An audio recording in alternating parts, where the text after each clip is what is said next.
Hello mga kabibig! Welcome back sa Limbago YouTube channel. Ito ang pinakamaingay na YouTuber sa balat ng YouTube. Ako si Kabibig, maglabag-labag na tayo with evidence. So ito kabibig ha, paayuda ni BBM para sa mga motorista, para sa mga tricycle driver na 5K. Nako, ang gulo mga kabibig. Alam nyo ba kung ano ay sinisigan ng mga tao? Duterte. Tapos, pag may sumisigaw na BBM, binubu ng mga tao. Alerki ha. So ganun pala kadesperado na ang mga tao ngayon na hinahanap na ang mga Duterte. Hinahanap si Pangulong Duterte para matugunan at mabigyan ng solusyon ang problema ngayon. Hindi si BBM ang hinahanap ha. Oo, itong 5,000 pesos na pinibigay na ayuda, si BBM no, puro lang ayuda no. Puro mga band-aid solution na lang ang ibibigay ni BBM. Wala siyang ibang solusyon na nakikita. Mamigay ng ayuda, 5,000. Subsidy daw ito para sa mga motorista. Hindi lahat mabibigyan.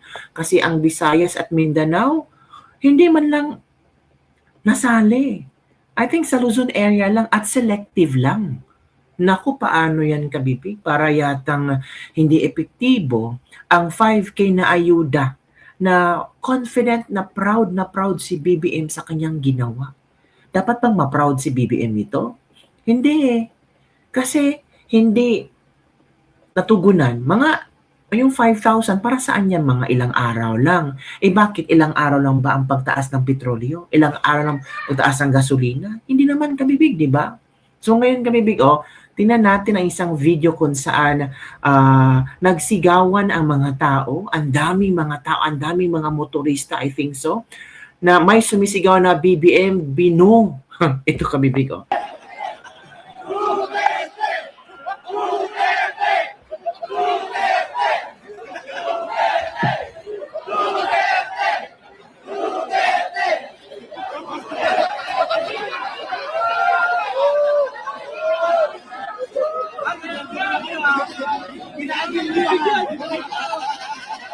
Tingnan yung kabibig.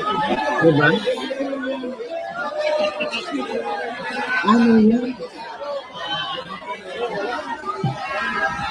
Sisigaw na sila ng Duterte dito. Sumisigaw na sila ng Duterte.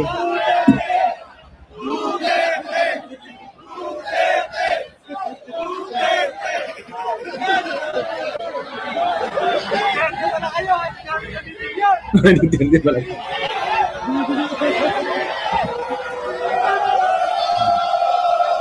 Binu! Ito yung nangyari kanina. Ito ang reaksyon ng mga netizen. May sumigaw na BBM Binu. Mga naiisip kong dahilan kung bakit ang tulong ng gobyerno ay inihahatid sa ating pamagitan ng ayuda, corruption, branding, at mind conditioning. At it could be the next topic for the next video. Ang kakapal ng mukha niyo, binibigyan pa kayo ng ayuda, ang mga bastos, sabi ni GC Boyner. Pero tumanggap ng ayuda, alam na, hahasol na Duterte. Tingnan niyo kabibig. Yan ha. Baka sabihin niyo naman AI to, baka sabihin niyo naman gawa-gawa or binayaran yung mga sumisigaw na Duterte. Si BBM nagpaayuda yan Pero ano nangyari? Alam niyo ba kabibig kung ano ang sabi ni BBM tonight at this time? Normal ang lahat. Normal ang lahat. Everything is normal daw mga kabibig. Kahit tumataas na ang gasolina, ang presyo ng gasolina, normal lang. Ito ba yung nakapagtataka, no? Ito yung klaseng utak ng ating presidente na kahit hirap na ang sambayanang Pilipino na i-adjust ang kailang salary sa crisis na kinaharap ng Pilipinas at sa buong mundo, pero sabi ni BBM, normal lang ang lahat. Tinayak ni Pangulong Marcos Jr. na wala o manong dapat ipangamba ang publiko sa supply ng pagkain at mga pangunahing bilihin sa bansa sa kabila ng pataas ng presyo ng langis dulot ng tensyon sa Middle East. Ayon sa Pangulo, nanatiling maayos ang daloy ng supply mula pagkain hanggang abono, kaya hindi kailangan ng panic buying o hoarding. Sabi ni BBM, normal lang muna ang ating mga presyuhan at tiniyak nga natin ang supply natin, maganda naman ang supply natin ng pagkain, ng bigas, lahat ng mga basic goods. Binigyan din na patuloy na minomonitor ng pamahalaan ang sitwasyon sa mga pamilihan upang maiwasan ang kakulangan at manatiling abot kaya ang presyo ng mga bilihin. O, ito ha, ito yung video na kung saan, hindi galing sa akin yan, yung normal lang, galing yan sa bibig ni BBM na normal lang, huwag kayong mag-alala sa pagtaas ng presyo ng gasolina. Normal lang yan. Ano ba kayo?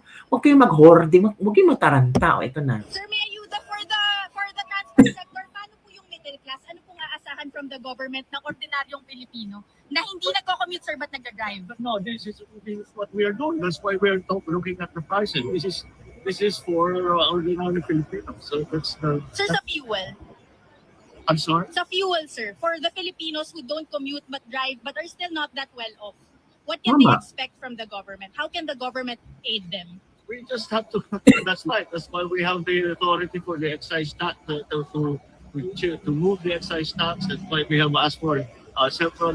But what we are worrying about right now is the supply. And the reason we're doing that is that everybody has conservative sila. So, but right now we don't have a problem sa supply with food. We don't have a problem sa supply with petroleum products, including fertilizer for the farmer. So that's our main concern. So so far we've been able to keep everything at normal levels. Normal level. Everything is normal. Normal. Only toward our vendors are cooperating, and they are keeping the prices down at normal. Normal. What we were maybe a month ago, pareho pa rin.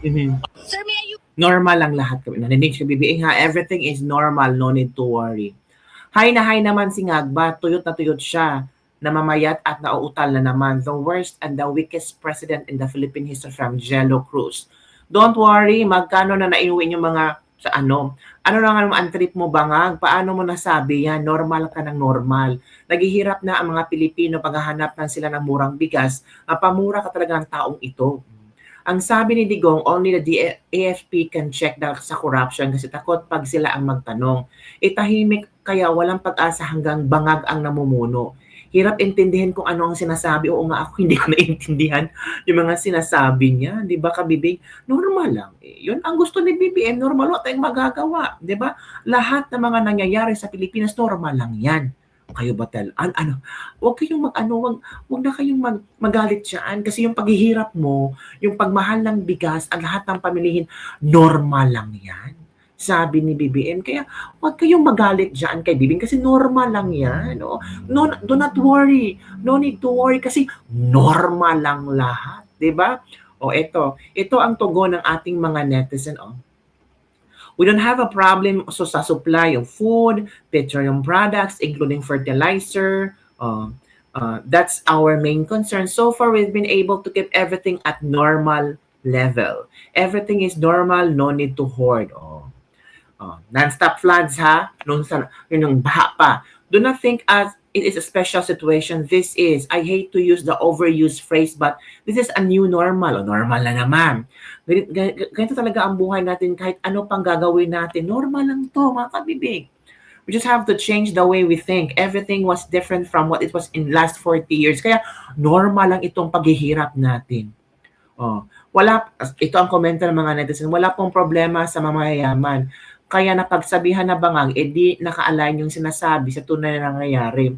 Yung totoo, may alam pa talaga tong presidente natin. Hindi niya naramdam hirap natin kasi may maleta sila. May supply nga, mahal naman. Tama. Ba't di kami mag-alala? Mahal pa masahe, mahal ang bilihin. Tapos yung mura, yung sahod. Di ka normal, sabi ni Queenie Tang. Mr. President, ang problema yung napakamahal na presyo. Ano ka ba? We don't have a problem. Kayo lang walang problema gaya ng sinasabi nyo. Gas nga problema ni BBM. Normal ba yung presyo ng diesel mahigit 100 per liter? Gas nga problem ni BBM. Normal ba yung presyo ng diesel? Yun ang mga komento naman. Normal na pala ang pagmahal ng lahat ng bilihin at petrolyo. Normal lang po ba, Mr. President, ang pagtaas ng mga basic needs? Kasi yung sahod namin parang di na normal para sa itipid ang husto. Kaya pala may increase ng pamasahe kasi mataas ang gasolina. Normal pa pala yun? Tumaas na lahat, normal pa ba yun? Paranoid lang daw tayo. Anong normal dyan? Normal weekly pagtaas ng gas, tumataas ang bilihin. Normal ka pa ba mag-isip? Hala. Pero mataas ang presyo, kahit may stock, kung mahal naman, wala din silbi. Ito yung mga komento ng ating mga netizen ha.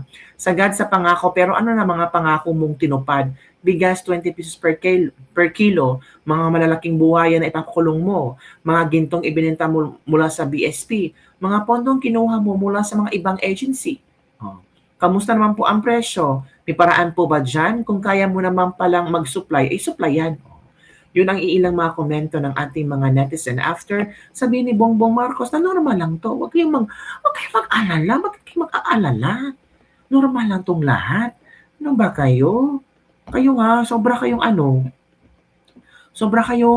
demanding. Ayuda, pinamudmod ng gobyerno sa mga tricycle driver pero ang sigaw ng tao, Duterte, di ba? Duterte ang isinisigaw. Ito si BBM, Sinabi ni BBM normal, so wag kayong magalit dyan. Kaya natin to kasi normal lang to eh. Kaya natin to. Ito na. Kahit na may malaking gulo na nangyayari, ay ang aming nga rin ay basta kaunti lang ang mararamdaman o sana man. Kung kaya namin gawin, sana walang mararamdaman ng ating taong bayan sa kanilang araw-araw na pagtrabaho, sa ating mga estudyante na araw-araw pumapasok. Alahanin niyo po ninyo na ang inyong pamahalaan ay laging nandito. Lagi kaming nag-iisip ng panibagong paraan upang matiyak na ang inyong pamumuhay ay normal, maayos at ligtas. Kahit na may malaking gulo na nangyayari, ay ang aming nga rin ay basta't kaunti lang ang mararamdaman o sana man. Kung kaya namin gawin, sana walang mararamdaman ng ating taong bayan sa kanilang araw-araw na pagtrabaho, sa ating mga estudyante na araw-araw pumapasok. Alahanin niyo po ninyo na ang inyong pamahalaan ay laging nandito. Lagi kaming nag-iisip ng panibagong paraan upang matiyak na ang inyong pamumuhay ay normal, maayos at ligtas. Sige BBM, normal lahat eh. Kaya nga ang mga tao sinisigay Duterte sa pamimigay ng mga ayuda. Ay, grabe. Normal lang pala ito nangyari ka, Bibi. Grabe, normal.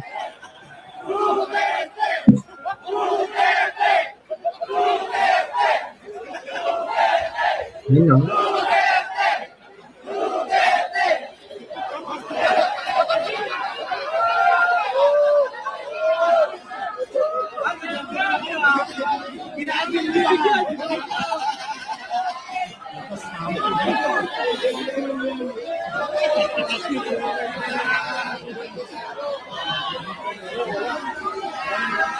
Sisigaw na sila ng Duterte dito.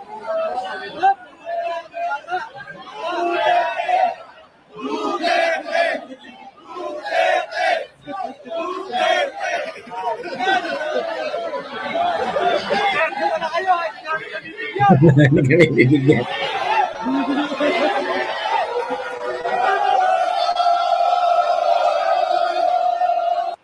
Sabi ni Allen Mar Kadungog, kami kasi ang palaging nasa kalsada kaya alam namin ang kaibahan ng safety sa lansangan noon at ngayon kaya halos lahat kaming delivery driver Duterte. Ooh. So yun kabibig, ang ating nilislibak-libak for today. Ano ang iyong komento hinggil dito na para yatang nagkagulo ang pamimigay ng ayuda ni BBM? Para yatang iba ang isinisigaw is instead of BBM, Duterte ang isinisigaw. At sabi pa ng isang motor rider pa na kami ang nasa lansangan, alam namin kung anong admin nung safe ang lansangan kumpara ngayon na parang hindi. Pero sabi ni BBM, normal lang yan. Normal.